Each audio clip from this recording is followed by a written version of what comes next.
country and for the institutions. They also were very worried around issues of load shedding, which thankfully have been largely addressed in line of, given the partnership between government, business, and importantly, civil society. And so there were concerns about that.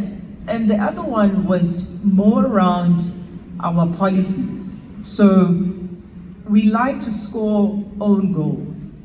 We are a great nation, great people, and we know how to do it when the right people and the right jockeys are appointed to the right positions. But for some reason, we tend to we don't want to honor meritocracy, which I believe is a significant drawback.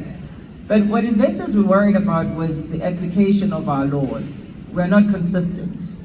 Our laws fluctuate. We don't give thought to investment decisions that will be impacted by the legislation that we enact and some of the statements that get made by our politicians.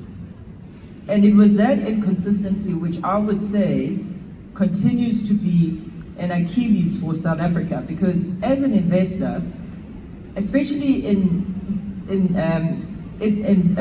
industries like mining, you've got to take a long-term view, and you're talking billions of investment, and you're talking a 30-year horizon, 10-year payback, and therefore you want to make sure to the extent possible that when you pull a trigger on that investment, the assumptions at the time will carry through for a significant portion of time.